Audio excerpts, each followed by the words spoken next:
Ce sont des technologies sur lesquelles il faut toujours progresser parce que, évidemment, nous ne pouvons pas nous reposer sur des acquis. Il faut en permanence être dans l'anticipation. Ce qui est très, très fort à l'Observatoire Midi-Pyrénées, c'est cette capacité justement à se projeter, à être en permanence en avance, à mettre en place les nouveaux équipements qui nous permettent d'être toujours sur la frontière du savoir. L'Observatoire Midi-Pyrénées fait partie intégrante de l'Université Paul Sabatier, donc les personnels enseignent aux étudiants, forment les nouvelles générations qui vont être aussi les chercheurs de demain.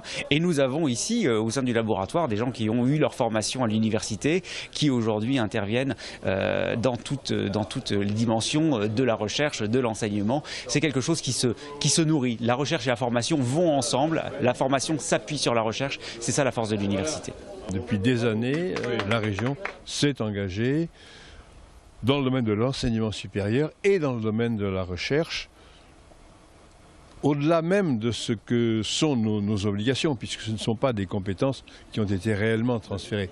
Mais notre futur, et le futur de demain comme le futur plus lointain, est intimement lié à la recherche. Plus que jamais, on le voit bien, mondialisation, compétition, d'autres pays qui aujourd'hui en viennent à un effort de recherche considérable.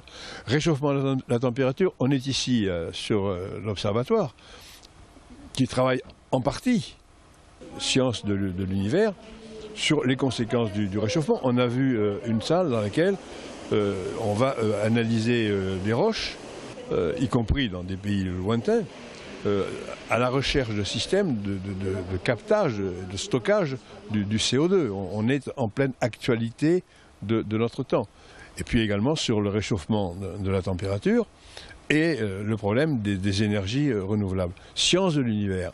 L'autre plateforme, c'est une plateforme qui est essentiellement consacrée à la construction de nouveaux instruments pour l'astrophysique et la planétologie, donc l'étude des planètes. Dans ce nouveau bâtiment, donc plateforme d'ingénierie d'instrumentation spatiale, nous allons par exemple, dans les années qui viennent, construire de nouveaux instruments pour les télescopes. Donc on a deux projets, il y en a un de construction d'un instrument qui s'appelle Spirou pour le télescope franco-canadien qui est à Hawaï. Et puis nous avons un nouveau projet à échéance de 2017 de construire un nouvel instrument pour le télescope de 2 mètres, le télescope Bernalillo au pic du Midi de Bigorre, qui est un des sites de l'Observatoire Midi-Pyrénées. Puis parallèlement donc à ces projets que nous appelons des projets SOL, nous avons des projets spatiaux au sens propre du terme, donc des projets de développement d'instruments qui vont voler, alors soit voler pour observer l'univers de manière globale, soit voler vers des planètes du système solaire.